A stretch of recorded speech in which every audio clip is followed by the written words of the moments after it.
Bonjour, Louis-Benoît Gonin. Comment est venue ta passion pour le jeu provençal? Par rapport à mon père jouait et j'ai suivi, j'ai emboîté le pas. Je jouais souvent avec lui, mais on ne s'entendait pas trop. T'entendais pas trop?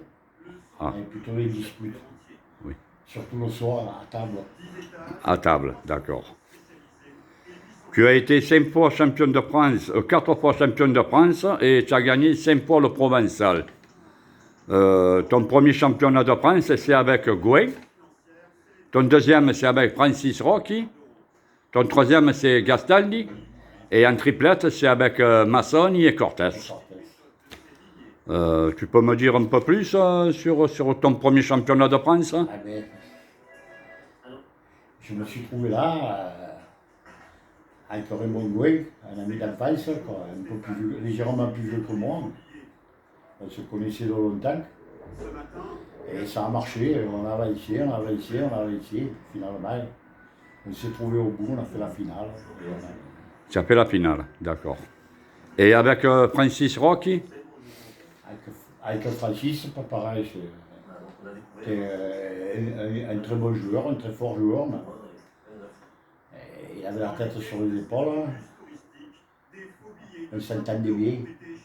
Après, je ne dis pas qu'on n'a pas eu des moments un peu de perte de chute, mais on se remettait toujours ensemble quand même. Et avec André Galsaldi?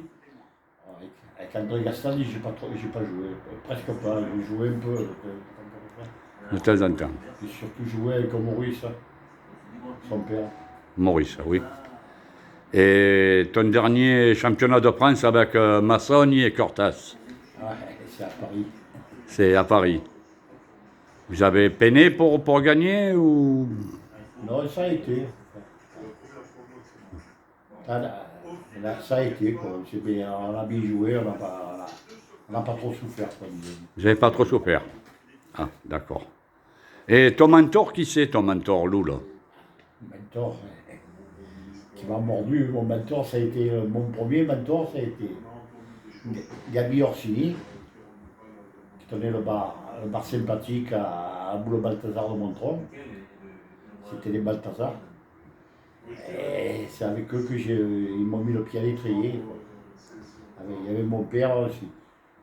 J'habitais à 15 mètres de son bar. J'ai Et, toujours été là chez eux. et tu jouais souvent avec ton père aussi? Ouais, ça arrivait. On ne s'entendait pas trop quand même. Tu n'entendais pas trop? Ah, d'accord.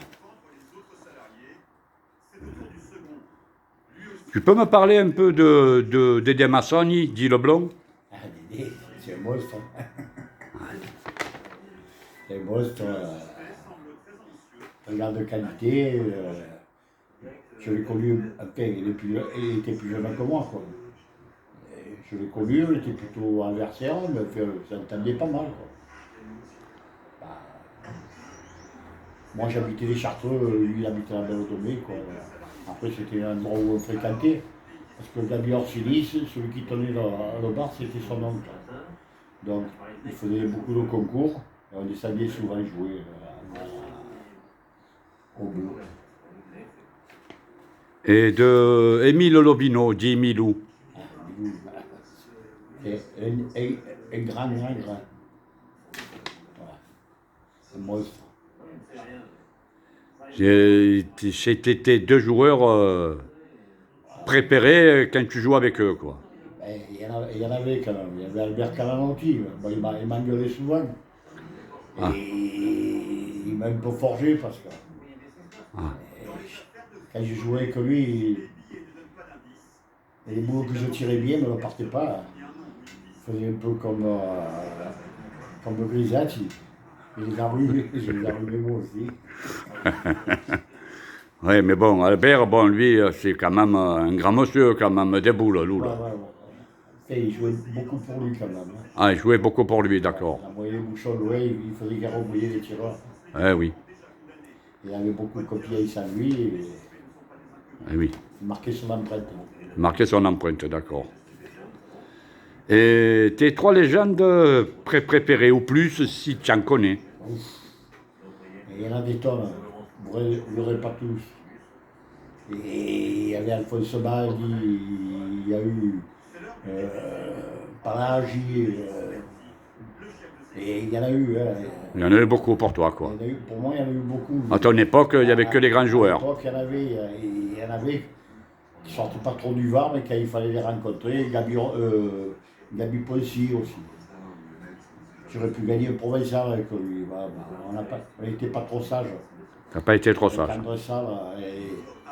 C'était des garçons qui aimaient bien la vie. Le soir, ils rentraient chez eux dans le Var. Oui.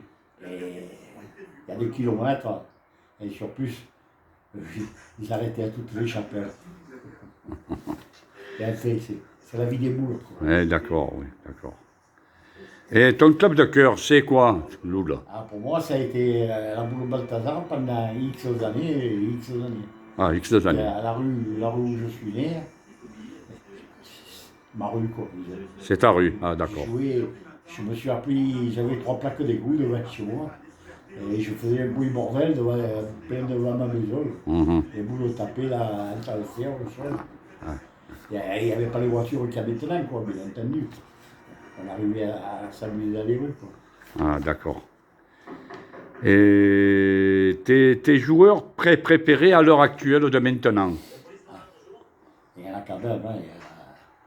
Il y a Moustapha, Kerfa, Rouvet, il y en a d'autres, hein, d'autres qui m'ont fait. Après, c'est difficile de parler des gens parce que je ne voudrais pas me les mettre sur le dos, quoi, pas une chose. Oui, bien sûr, oui. Jamais été dans mon chose de critiquer les gens qui arrivent, chacun le voit à sa manière. Hein. Oui. Après, les gens qui commencent à me plaire de plus en plus, j'ai une très grande confiance en Benjamin Pellegrini. Il a de l'assise, il a un bon style, il est bondissant, et il me rappelle un peu les tireurs du temps. Quoi, il te rappelle un peu ta jeunesse, quoi. Ah, oui. Et Fabrice Rouven, bon... Fabrice Rouven, maintenant, il commence à devenir un monstre. Ça commence à devenir un monstre. Oui, il a été premier au Super Challenge cette année, en 2020. Il a déjà gagné le provincial, il a été champion de France 2 3 fois. Oui. Et il a encore de l'avenir devant lui, il n'est pas ici qu'il a une cinquantaine un peu, peut-être un peu par là, ou un peu plus bas, ou un peu plus haut. Oui. Et après, bon, après, il y avait une chose aussi. Celui de Libre, qu'on voit un peu moins, ça actuellement, je suppose qu'il doit avoir des soucis de santé ou des choses comme ça. C'est Stevenard. Philippe Stevenard, oui. Il a été très fort. Très très fort, oui, d'accord. Il a explosé jeune, même il a explosé beaucoup jeune. Et quel conseil peux-tu donner aux jeunes de maintenant? Il ne faut pas se croire qu'on gagne facilement. Il faut lutter. Et il y a des choses qu'on n'aime pas faire qu'il faut faire dans 15 ans. Il faut s'appliquer à pointer.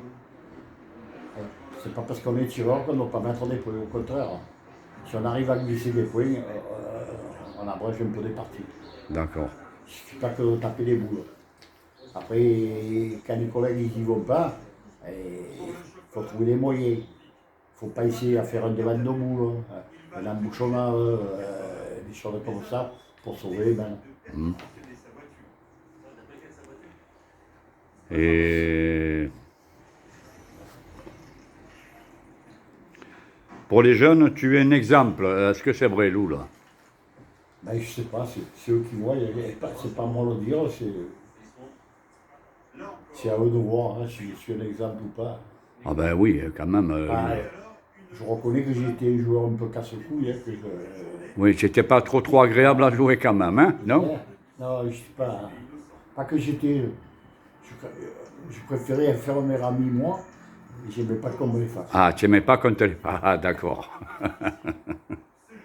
Et pour finir cette interview, tu as fini comme arbitre, Loul. Ah ben ça m'est venu comme ça. J'étais à le circuit des boules, j'étais au moment, c'était avec le locataire, Musson, à l'époque. Bon, ben, je me suis laissé le doigt. Tu es lancé là-dedans pour finir arbitre. Après, je ne faisais pas plus que ce que je devais faire. Si j'avais 5 concours, je faisais 3 longues, 2 pétanques. 3 longues de pétanque. Après, on reprenait. Après, bien entendu, quand on diminue, qu'on s'aperçoit qu'on diminue et qu'on aime ça, qu'on soit là où on va y aller quand même, étant donné, je préfère être dans le coup pour regarder en même temps, ça me apprendre. Ben Loul, je te remercie de m'avoir reçu et je te dis de faire attention et de prendre bien soin de toi. À bientôt. Je te remercie.